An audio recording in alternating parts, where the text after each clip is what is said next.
Hello.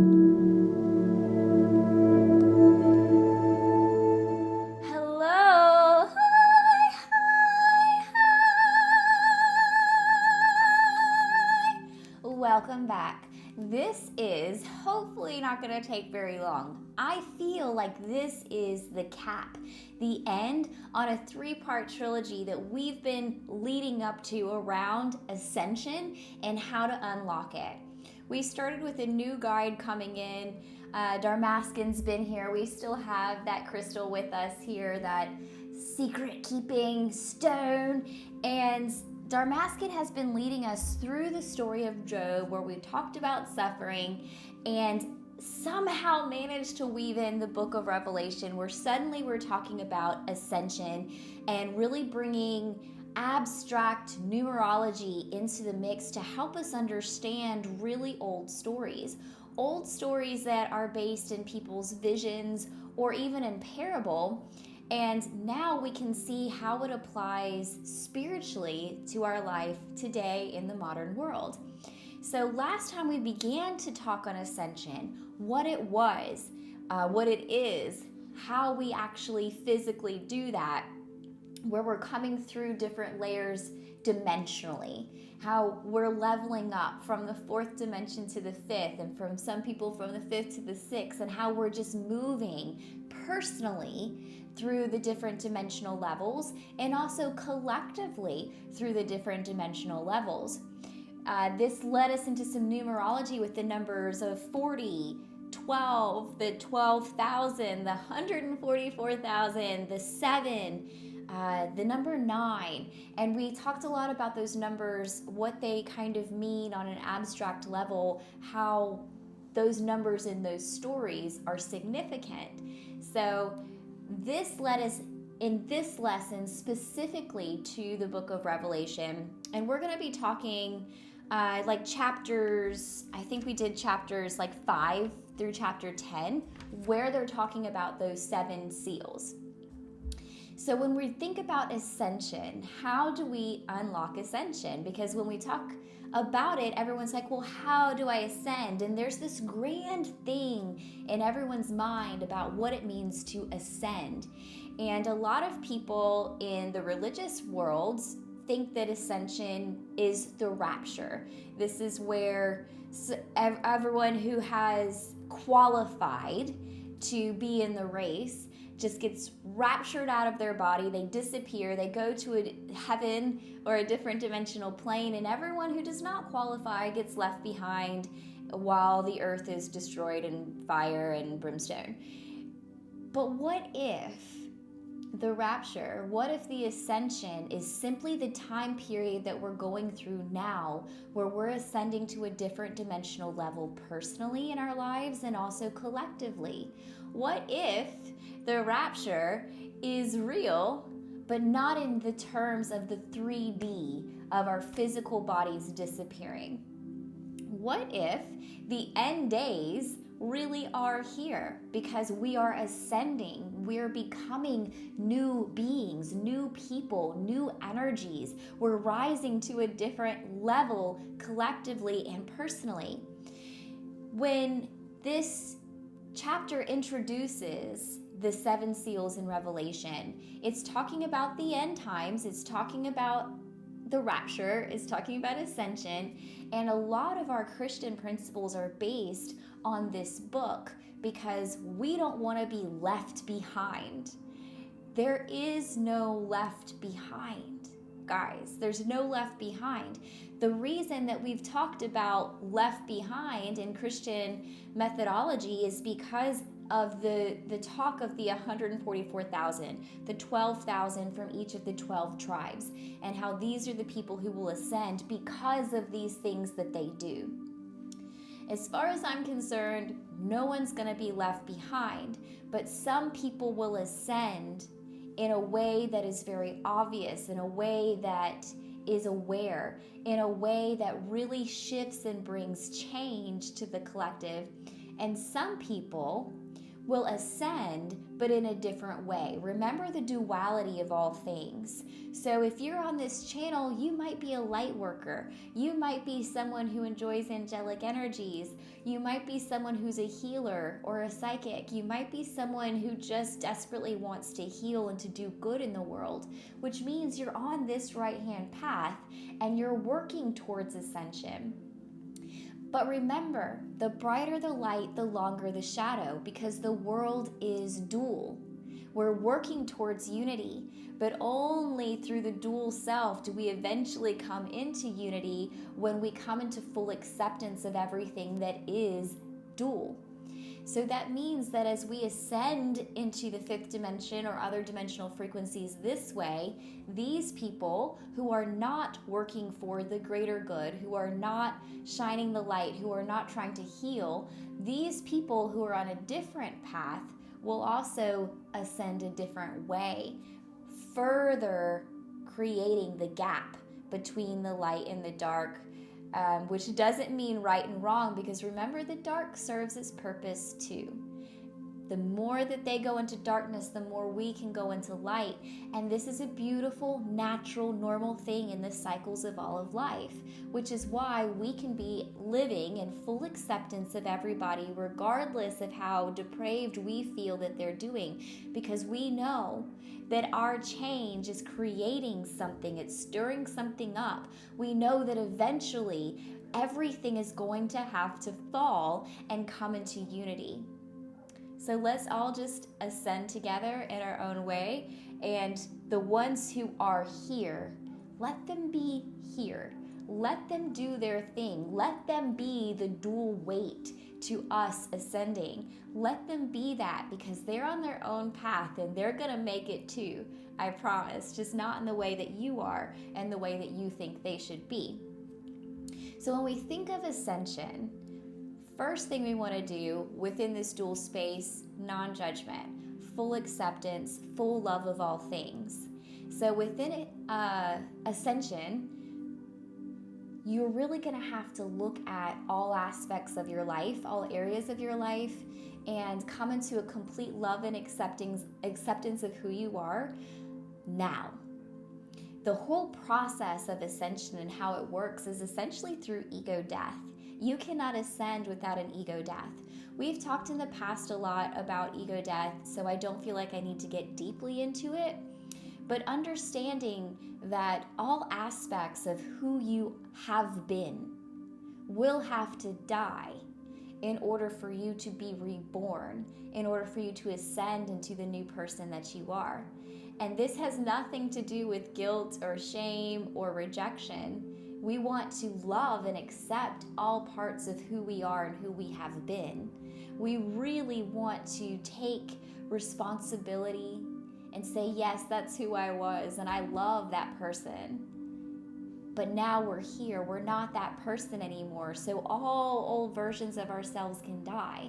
And only once we release everything we used to be, everyone we used to be, and everything that we were taught, everything we used to believe, only once we can completely let go of everything that we thought we were, the beliefs that made us who we were, the titles that made us who we were, once we can release all of that, that is when we begin to ascend. So ego death goes hand in hand with ascension. So the closer we get to ascension, the more you might notice yourself feeling those ego death symptoms, such as aloneness or fear or sadness. We've talked about all of that in the past, but all of those things are moving away now. We're on the other side of that, about to step into this ascension where everyone is leveling up dimensionally.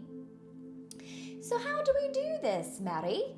Let's look at the 7 seals in the book of Revelation. 7. We touched on the number 7 last time and how within numerology this stands for perfection.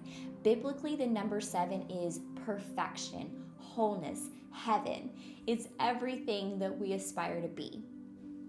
And if we believe that heaven is here on earth, if heaven is in your mind, if heaven is in your emotions, then that is love and bliss. Is what heaven is. That's the number 7. We also just happen to have 7 energy centers in our body, 7 chakras. So even the time periods of the number 7 are important because there have been really big things happening collectively, not just in our personal chakras and our personal lives. Remember, this is a collective ascension. And what has been happening collectively? We've had feminism rise up. We've had the Black Lives Matter movement rise up. We've had so many different uprisings happening that I feel deep in my bones is unlocking these 7 seals on a collective level. But how can we do this on a personal level? Let's just look. I'm not going to read these chapters. If you feel like you want to go to the book of Revelation and actually look at these chapters and read them yourself, you can. It's Revelation 5, basically through 10. But I'm not going to do that here. What I'm going to do is just tell you that this vision was given basically over a 1,000-year period. Not to the person over 1,000 years, but to the person that lasted 1,000 years in the vision, if that makes sense. And so we have these 7 seals to go through. The first seal, it looked like a book, and it had 7 seals on it, and he had to unlock each seal to get to the book, just for those of you who don't know. The first seal that unlocked presented itself as a white horse. And in its own term, in its own word, this was conquer. The second seal presented itself as a red horse, and in a word, this was power. Also, it could be described as cleansing by fire. The third seal was a black horse that in a word I could probably say was balance. This is the exchange of all things. I feel personally like this is talking about caring for the earth, making sure we don't harm the earth, but also there's an exchange for everything. They were talking about money for wheat and bread and things like that. So there's the exchange that happens between people that keeps society running without harming the earth. The next seal presented as a pale horse, and this was essentially, in a word, death, hunger, death. The fifth seal, in a word, could be described as martyrs, people who had been hurt, rising up for revenge, wanting all of the altars of the martyrs, people who had been harmed, people who had been hurt, crying out for advocation. The sixth seal is where we come into basically the 144,000 and how each of these tribes come through. And then the seventh seal is the rapture. Essentially, this is where the earth is destroyed in Christian doctrine. So just sticking with that doctrine for a minute, we can see how each of those 7 seals is teaching us something. We can still get something out of that. In the first seal, we can learn how to overcome adversity and become purified. And we spoke a lot about that in the story of Job with suffering and how that brought purification and angelic energies. We could also learn how in one of these seals they're really talking about burning away the old, death to the old self, which is essential for rebirth and ascension. Then we could see how one of the seals is talking about health of the body, eating whole and natural foods, non-dependence on money for wealth, true abundance, and caring for the earth in the process. The next seal, we can see how it speaks about unity from warfare, how we don't have to destroy, we don't have to kill, we can bring everything into unity as long as we are in a space of loving acceptance and tearing down the constructs of everything that keeps us separated. In the next seal, I feel like this talks about vindication and justice. No longer being silent. standing up for the things that are right, making sure that everything that is happening is loving, is kind, is accepting, is a meeting place of unity and the namaste. The next seal we can see is cosmic upheaval. This is where all will see and no longer can deny. And I feel like here is kind of what we're working on, because this particular seal, cosmic upheaval, there has been a resurgence of spirituality, and not in the traditional way. There has been a resurgence of spirituality through modern religions. I want to say religions, but that's not, because of past experiences, religion doesn't hold the same weight. Everyone now is rising up with ways to meditate, to connect to their higher self, to heed their guidance, to heal their lineages and their ancestral stuff, and they're all doing it their own way. Whether you want to call them shamans, psychics, healers, whatever you want to call them, there's no real word, and it doesn't freaking matter what the word is either. Everyone is learning, they're awakening, they're woke, they're coming into this space of finding out who they are, what they believe, and connecting in a way that's separate from the traditional beliefs that led to destroying and killing and the tearing down of other religions, other beliefs, other peoples, other tribes, other lands. Coming to a space of love within their spirituality that doesn't fit in a box. And here we are. And then that last seal, I feel like this is the silence, the peace, the ascension, the number 7. So all of those things collectively are the 7 seals that we're going through before we come into that ascension, into the next dimensional level.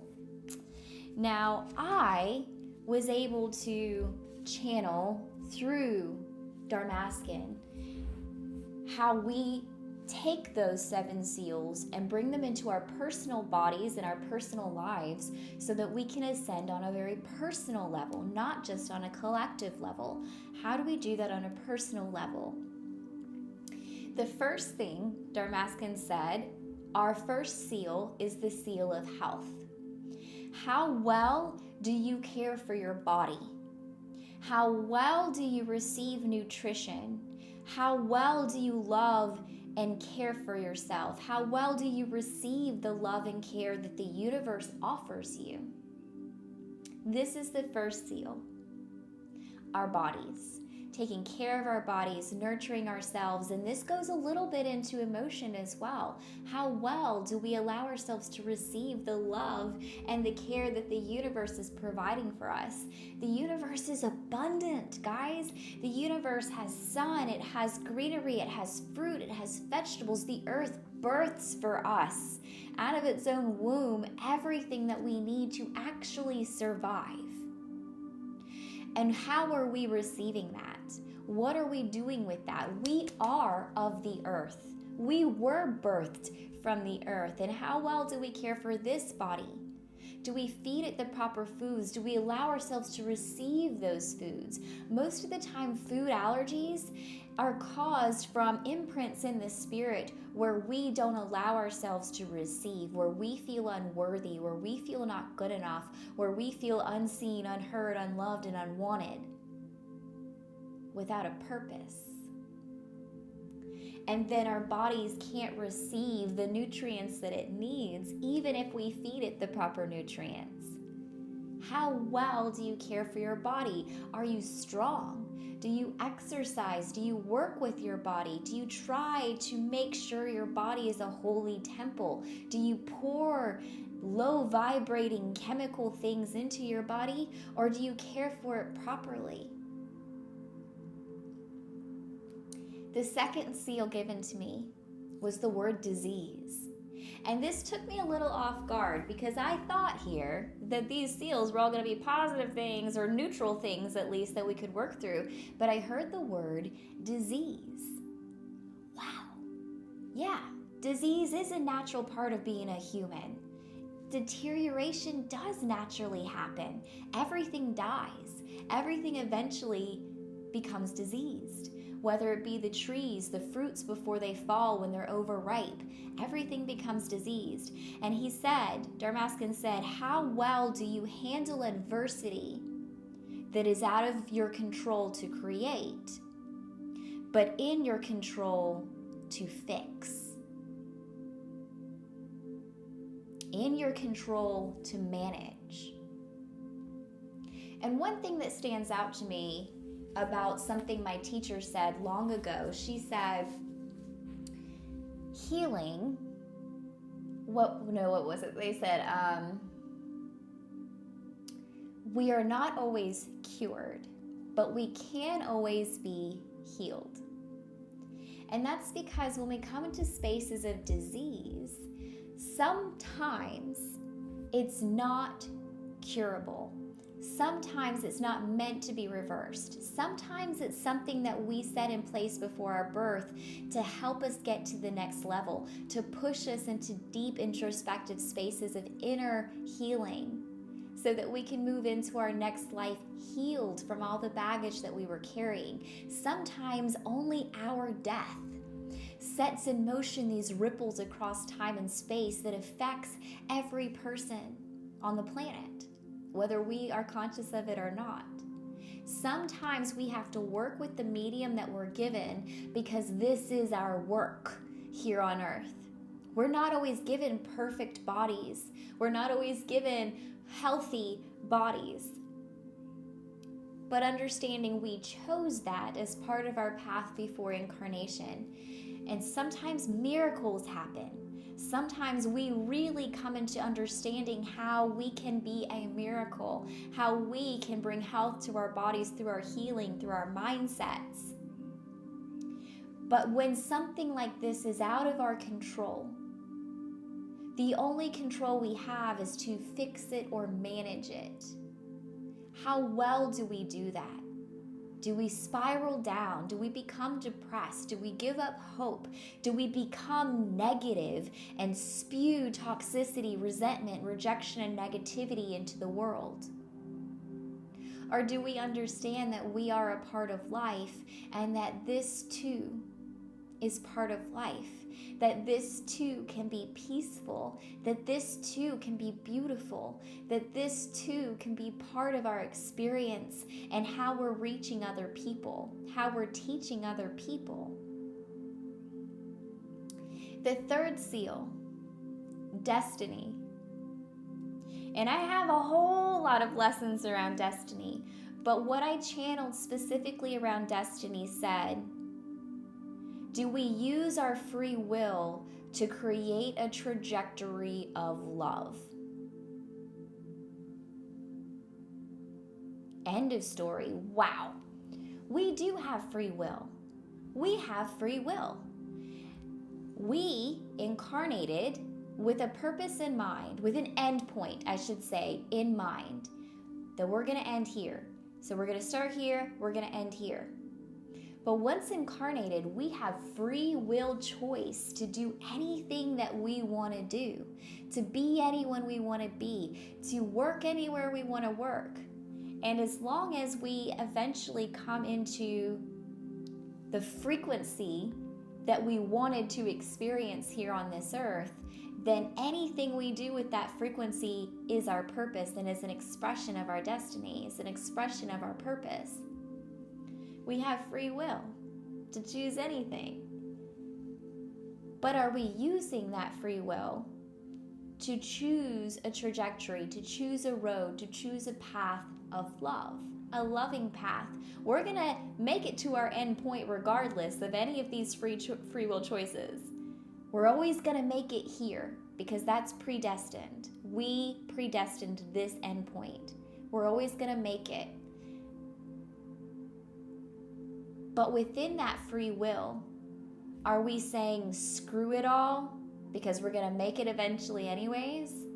Or are we trying actively to always bring ourselves into a loving, balanced state regardless of what's going on around us? Are we actively trying to bring love into all that we touch? destiny. This is a seal. The next seal, trouble. Leave it to only my guides, right? So the seal of trouble. And what Darmascin said around this is, how well do you connect with others?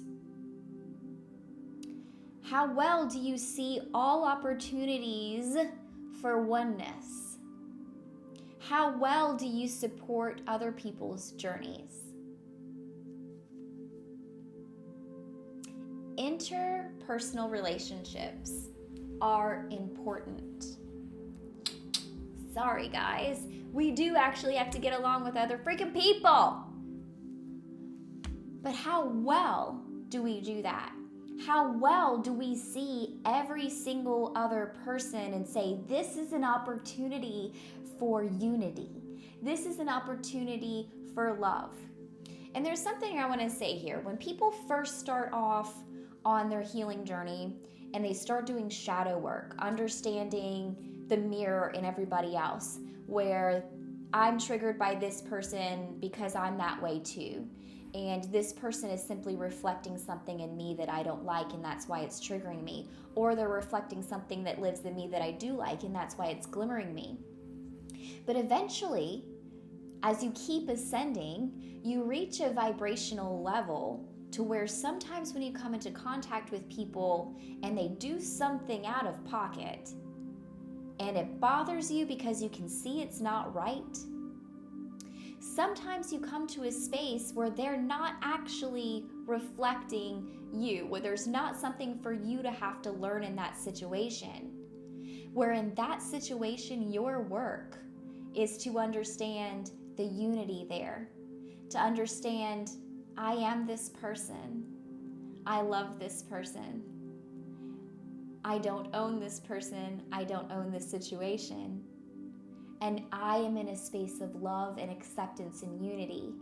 But that doesn't mean we have to stay with that person. That doesn't mean we have to put up with that person's crap. That doesn't mean that we are doormats. It's more about your reaction inside and how you handle that. Do you allow yourself to become triggered because of the separation you're trying to place between their behavior and who you are? Are you able to see, you know what? There was a time in my life where I would have reacted that way too. I used to be that person. I let that person in me die, but this person here is still living in this way, and we are one. I love this person. How well do you connect with others? How well do you see everyone as an opportunity for oneness? How well do we understand the struggle of others and love them anyways? We don't have to take their stuff on as our stuff. We don't have to be treated poorly. But it's your emotion inside and how you view them that unlocks this seal of trouble. No one is our enemy. We have no enemies, guys. No enemies. I'm going to leave it there because I feel like that could be a whole thing in itself. But when you come into a certain vibrational state, no one is your enemy. Everyone can be unified. The next seal is the seal of clairvoyance. Love it, love it. Everyone wants to unlock this seal, don't they? With the seal of clairvoyance, this is saying, how well do you listen? Oh, I thought this meant I was going to see visions and know everything. Girl, how well do you listen? Do you listen when people talk? This seal is saying, how much do you need to control? How fearful are you? How much do you overpower? Do you distrust? How much do you feed your need for power? How much do you need validation? How much do you need in order to feel your own worth? In order to feel safe and powerful in your body? Wow. thought that this seal was going to be like super enlightening. Open my third eye, babe. And they're like, how well do you listen? Because you're always being guided. You're always being spoken to, even in the softest, most quietest of moments. You are always being spoken to. How well are you actually listening? This rises up in all moments, but there are some people, a lot of people, who either out of fear or low self-worth, they need to control their environment. They need to control how things are happening. They need to have a voice in every room. They overpower people. And this is one of the seals. How well can we listen to what's actually being said? Not necessarily to words, but to the emotion, to the energy behind the words. How well do we listen to what people actually need? If someone comes to me yelling about something, how well do I listen not to what they're yelling about, but to what their soul says they actually need?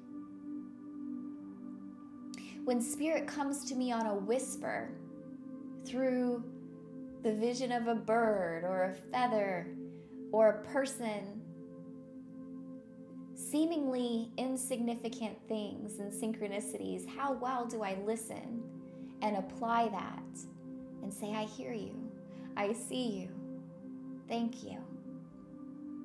The key to unlocking the fifth seal is listening to all things at all moments.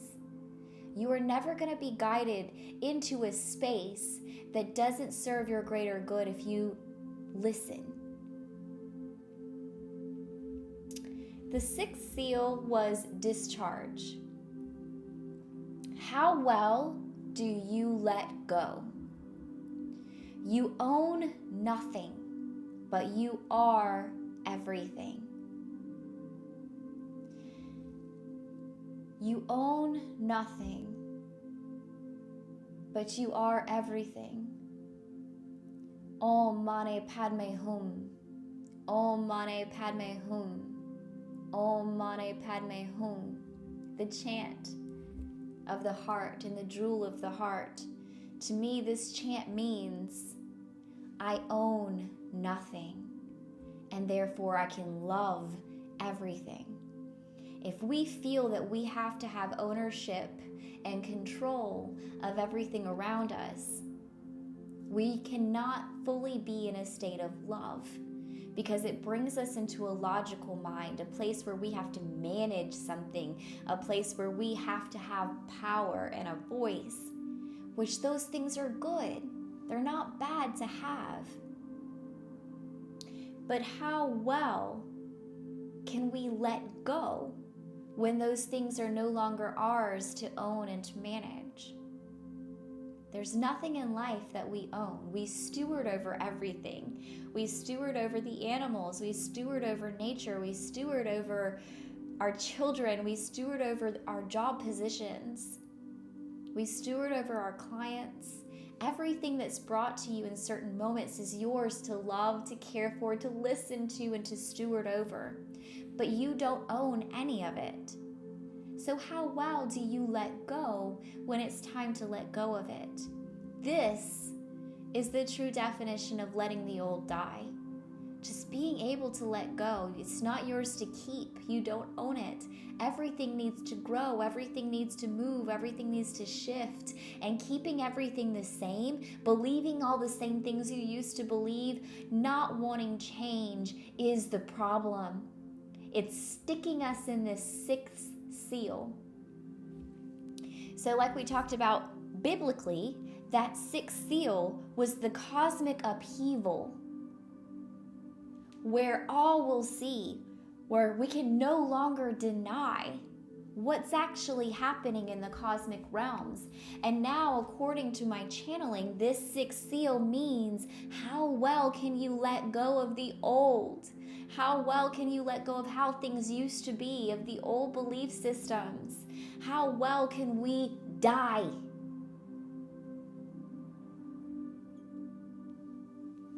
How well can we die, guys? Can we make this graceful and beautiful and allow ourselves to be reborn? Or are we too afraid?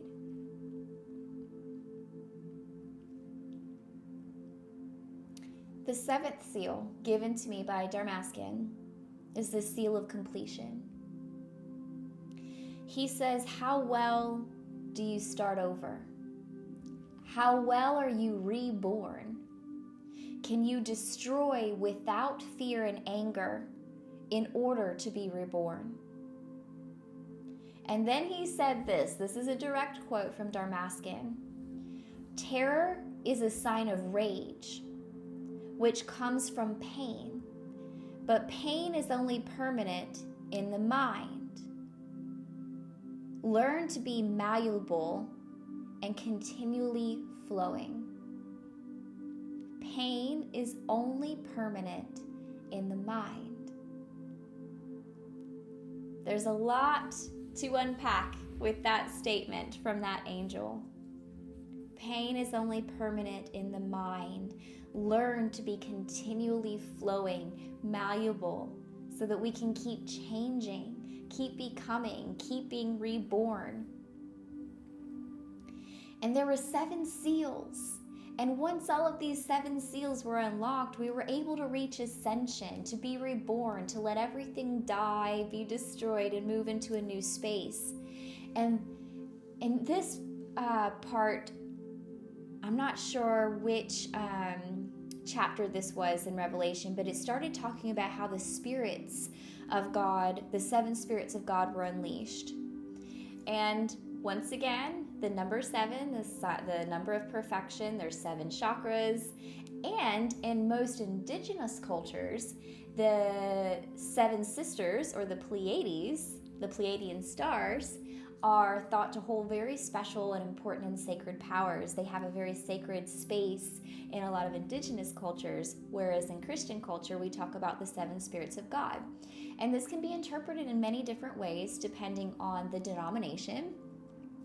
But probably the most well-known way, aside from the 7, I think in Romans there was, we have a lamb in this chapter with 7 horns and 7 eyes, and it's representative of the 7 spirits.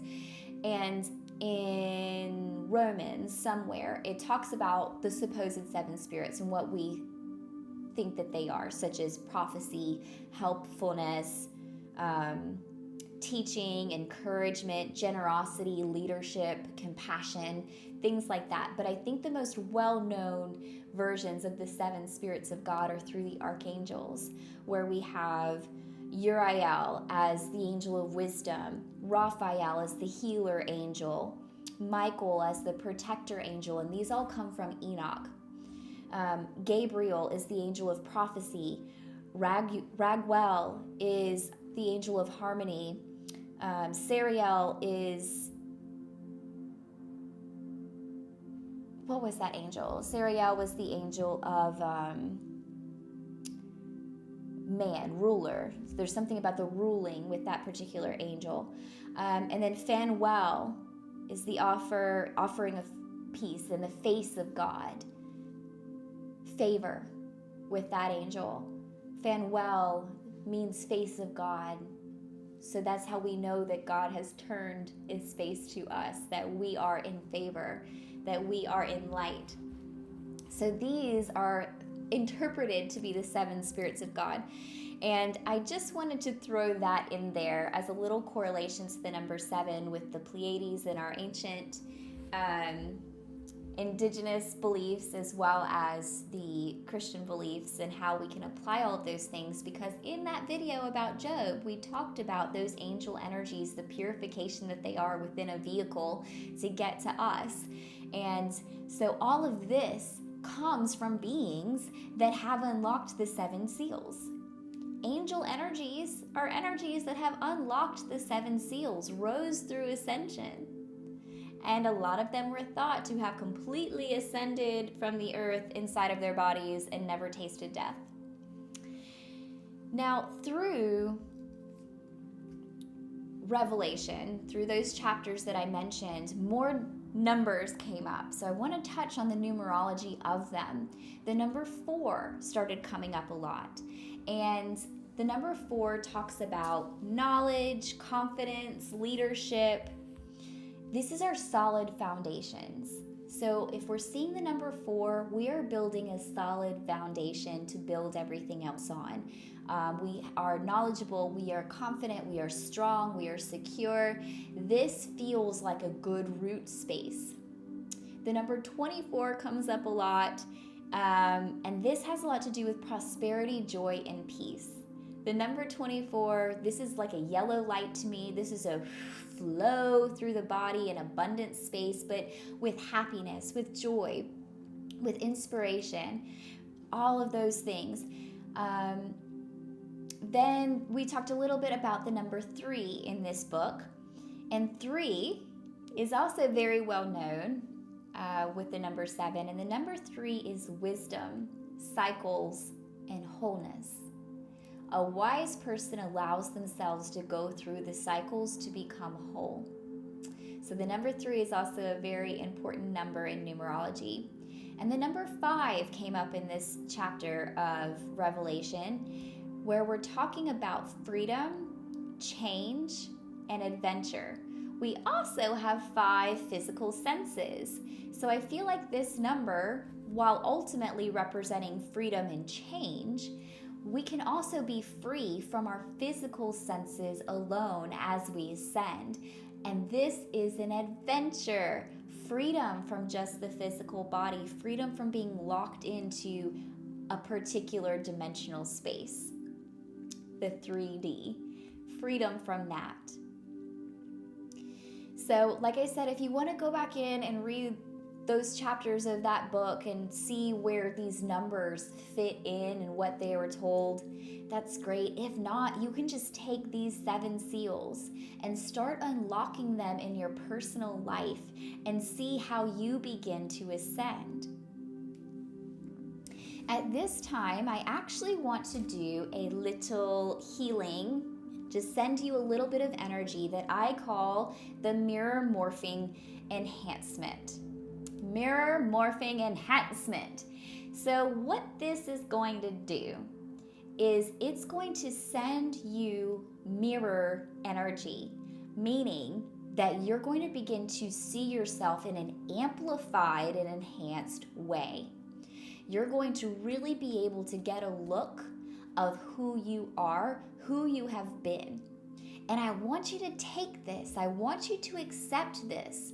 This means that people might start coming to you who are really mirroring yourself. So really let yourself be open to that. You might just have visions or feelings about who you are. You might look in your own mirror and see yourself in a slightly different way. However this comes to you, just let it come.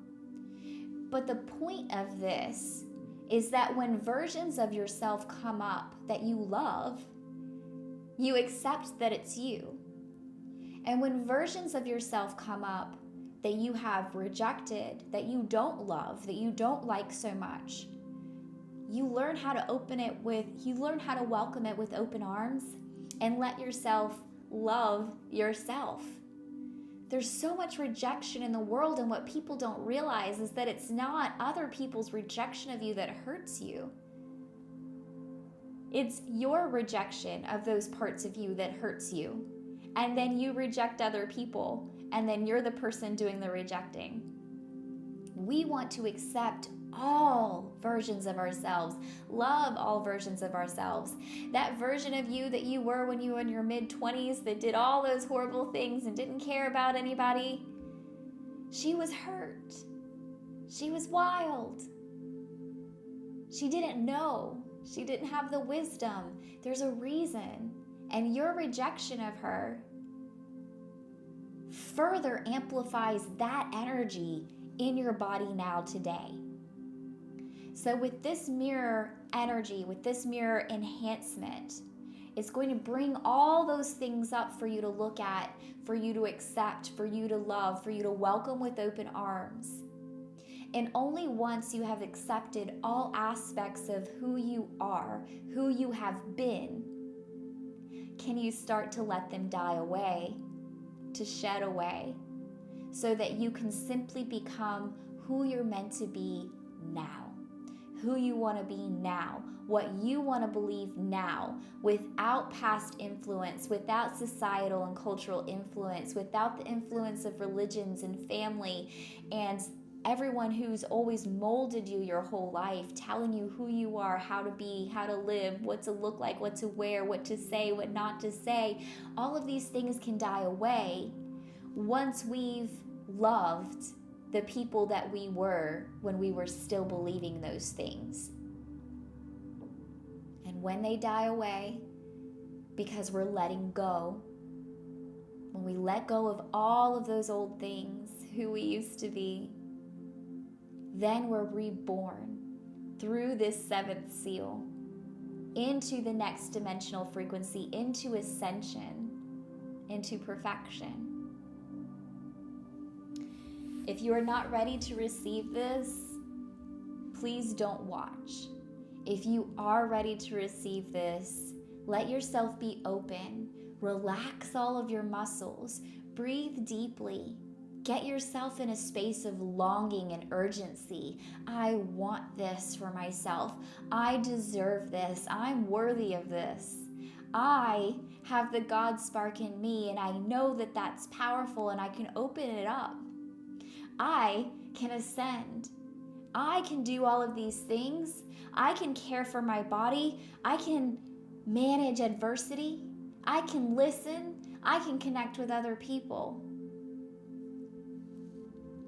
I can create a trajectory of love. Just be open.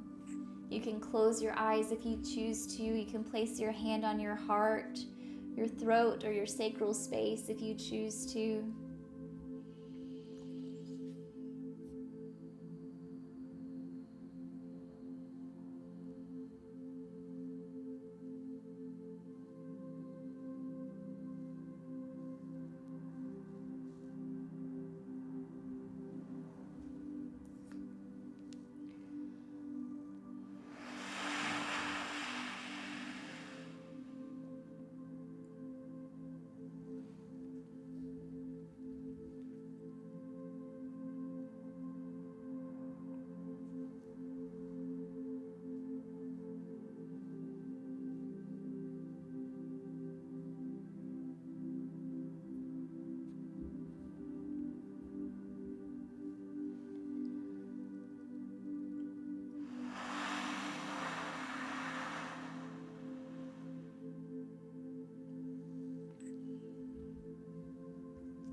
Thank you for joining me today.